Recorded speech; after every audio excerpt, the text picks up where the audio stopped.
আসসালামু আলাইকুম বন্ধুরা, কেমন আছেন সবাই? আইন পেশায় নিয়োজিত এবং অধ্যয়নরত বন্ধুদের সহ সকলকে সাদর আমন্ত্রণ জানাচ্ছি আজকের ভিডিও টিউটোরিয়ালে। আজকের টিউটোরিয়ালটি পেনাল কোড 1860 লেকচার 2, অর্থাৎ পেনাল কোড 1860 এর চ্যাপ্টার 1 এর উপরে আজকের টিউটোরিয়ালটি আলোচনা করার চেষ্টা করব। বন্ধুরা, গত পর্বে আমরা দেখেছি পেনাল কোড 1860 এর লেআউট সম্বন্ধে, অর্থাৎ বইটির ভিতরে কি কি রয়েছে সেগুলো সম্বন্ধে আমরা জানার চেষ্টা করেছি। আজকে আমরা চেষ্টা করব বইয়ের ভিতরে ঢুকে প্রথম চ্যাপ্টারে কি আলোচনা করা হয়েছে সে সম্বন্ধে শেখার জন্য। চ্যাপ্টার 1-এ আমরা পূর্বের টিউটোরিয়ালটিতে হয়তো শিখেছি যে টোটাল 23টি চ্যাপ্টার রয়েছে পেনাল কোড 1860-তে, এবং এই 23টি চ্যাপ্টারের মধ্যে সর্বমোট 511টি ধারা অর্থাৎ সেকশন রয়েছে।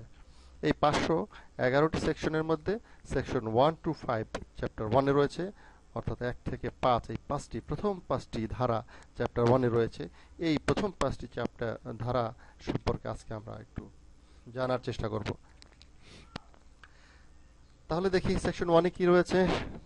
সেকশন 1-এ বলা হয়েছে title and extent of operation of the court, অর্থাৎ এই কোর্টটির, এই আইনটির টাইটেল বা নাম কি হবে এবং এটি কোথায় কার্যকর করা হবে এ সম্বন্ধে বলা হয়েছে this act shall be called the penal code 1860, অর্থাৎ এই আইনটিকে বলা হবে, এই আইনটির নাম রাখা হবে, যে নামে এটাকে উল্লেখ করা হবে সেটি হলো পেনাল কোড 1860।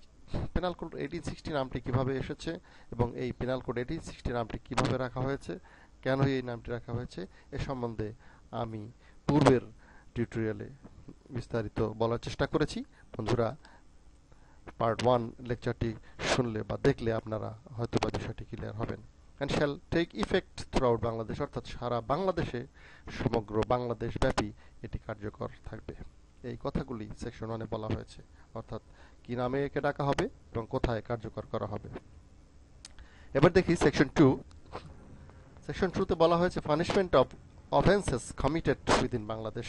বন্ধুরা, এখানে সেকশনে আরও কিছু লেখা রয়েছে, সবগুলো আমি লিখিনি, জাস্ট আমি হেডলাইনটি কোট করার চেষ্টা করেছি, বেশি সময় অপচয় হবে বিধায়।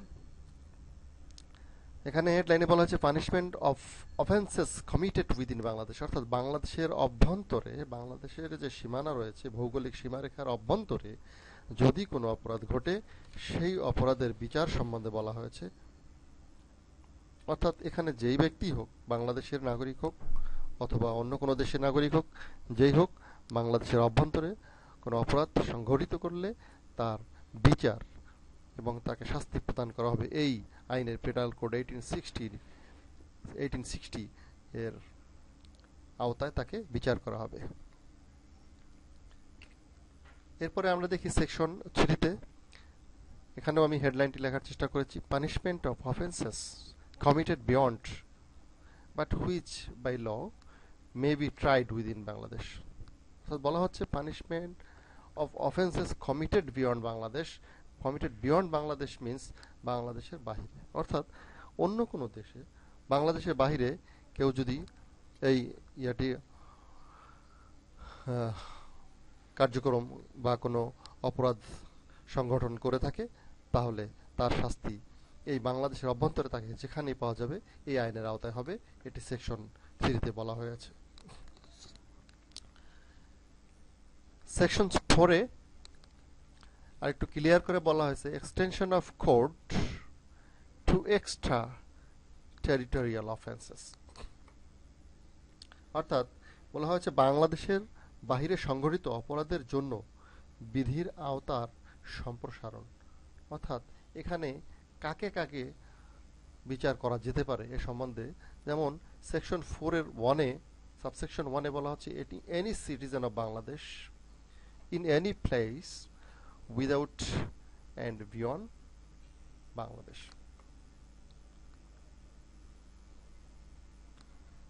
উইদাউট, সরি বন্ধুরা, এখানে উইদাউট হবে না, এখানে হবে উইদিন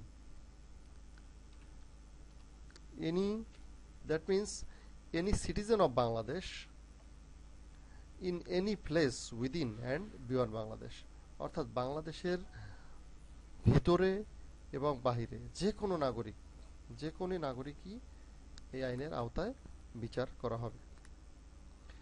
সাবসেকশন 2 and 3 অমিট করা হয়েছে। সাবসেকশন 4 এবং 4 বলা হয়েছে any person or any ship or aircraft registered in Bangladesh wherever it may be, অর্থাৎ যে কোনো ধরনের ব্যক্তি, কোনো জাহাজ বা কোনো উড়োজাহাজ যাই হোক না কেন, এবং সেটি যেই স্থানে অবস্থান করুক না কেন, যেটি বাংলাদেশের আওতায় নিবন্ধনকৃত হয়েছে, রেজিস্টার্ড ইন বাংলাদেশ, সেটির বিচারও অপরাধ যেখানেই করুক এই আইনের আওতায় করা হবে। সেকশন 5 বলা হয়েছে certain laws not to be affected by this act, অর্থাৎ কিছু কিছু নির্দিষ্ট আইন আছে যেগুলো এই আইনটি দ্বারা বাধাগ্রস্ত হবে না, অর্থাৎ সেই আইনগুলো ইন্ডিপেন্ডেন্ট ভাবে ওই আইনের আওতায় বিচার করা যাবে, এই পেনাল কোড 1860 দ্বারা বাধাগ্রস্ত হবে না তাদের বিচার। ওই আইনের আওতায় যেগুলো বিচার করা হবে সেই বিচারগুলো পেনাল কোড 1860 দ্বারা বাধাগ্রস্ত হবে না, এই কথাটি সেকশন 5 বলা হয়েছে। আমরা আরেকটু ক্লিয়ার হব ভিতরে বিষয়টি পড়লে। Nothing in this act is intended to repeal, suspend or affect any of the provisions of any act for punishing mutiny and desertion of the officers, soldiers, sailors, or airmen in the service of the Republic, or of any special or local law. অর্থাৎ বাংলাদেশ সরকারের specially সশস্ত্র বাহিনীর কথা এখানে উল্লেখ করা হয়েছে, army, navy and এয়ারফোর্সের officers, কর্মকর্তা, সৈনিক, নাবিক এবং বৈমানিক, এদের প্রত্যেকের জন্য সরকারিভাবে আলাদা আইন করে দেয়া রয়েছে, যেই আইনের আওতায় তারা কোনো অপরাধ সংঘটিত করলে, অর্থাৎ এখানে উল্লেখ করা হয়েছে মিউটিনি অ্যান্ড ডিজার্শন, মিউটিনি অ্যান্ড ডিজার্শন অর্থাৎ বিদ্রোহ, মিউটিনি মিন্স বিদ্রোহ এবং ডিজার্শন মিন্স কর্মত্যাগ, অর্থাৎ কোনো কারণে যদি সশস্ত্র বাহিনীর কোনো সদস্য কোনো বিদ্রোহ ঘটায় অথবা তাদের কর্মস্থল ত্যাগ করে অন্যত্র চলে যায় উইদাউট এনি পারমিশন, তাহলে তাদের যে বিচার হয় সেই বিচারালয়কে বলা হয় কোর্ট মার্শাল, এবং কোর্ট মার্শাল এই সশস্ত্র বাহিনীর জন্য যে আইন প্রণয়ন করে দেয়া রয়েছে সেই আইনের আওতায় হবে, এবং সেই আইনের আওতায় বিচারটি কোনোভাবেই এই পেনাল কোড 1860 দ্বারা বাধাগ্রস্ত হবে না, এই কথাটি সেকশন 5 বলা হয়েছে।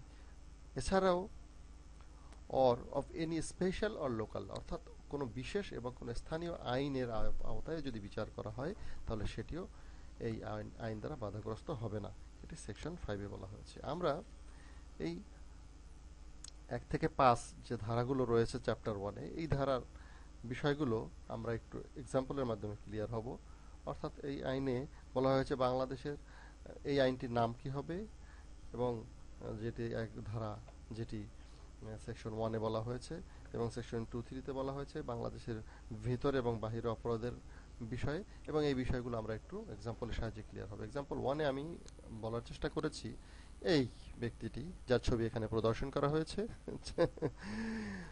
যদিও চেহারাটি দেখা যাচ্ছে না, তারপরেও এর নাম আমরা যদি মনে করি মিস্টার এ, তাহলে মিস্টার এ যিনি বাংলাদেশের একজন নাগরিক, বাংলাদেশের একজন সিটিজেন, সে আমেরিকায় গিয়ে যদি কোনো খুন সংগঠিত করে তাহলে তার বিচার এই বাংলাদেশেই হবে, এবং এই বাংলাদেশের যে কোনো স্থানে তাকে পাওয়া যাবে, তাকে ধরে এই আইনের আওতায় তার বিচার করা যাবে, এই কথাটি এখানে বলা হয়েছে। Mister A is a Bangladesh citizen, he commits murder in USA, অর্থাৎ একজন বাংলাদেশী নাগরিক হচ্ছে মিস্টার এ, সে আমেরিকায় অবস্থানকালে একটি খুন সংঘটিত করে। এই অবস্থায় বলা হয়েছে হি ক্যান বি ট্রাইড, তার বিচার করা যেতে পারে, অ্যান্ড কনভিক্টেড, তাকে শাস্তি দেওয়া যেতে পারে, অফ মার্ডার, খুনের, in any place in Bangladesh in which he may be found, অর্থাৎ বাংলাদেশে যেখানেই তাকে পাওয়া যাবে তার এই আইনের আওতায় তাকে বিচার এবং শাস্তি দেওয়া যেতে পারে। এক্সাম্পল 2-তে বলা হয়েছে মিস্টার বি, যাকে আমরা দেখতে পাচ্ছি, তার ড্রেস দেখেই বোঝা যাচ্ছে তিনি হচ্ছেন একজন Arabian citizen. Mister B is an Arabian citizen, he commits murder in Rajshahi, সে বাংলাদেশে অবস্থানকালে রাজশাহীতে একটি জায়গায় একটি ব্যক্তিকে খুন করে। So he can be tried and convicted of murder in any place of Bangladesh, অর্থাৎ এই ব্যক্তিকে বাংলাদেশের যে কোনো স্থানে পাওয়া যাবে সেখান থেকেই তাকে ধরে বিচার করা যাবে এই আইনের আওতায়।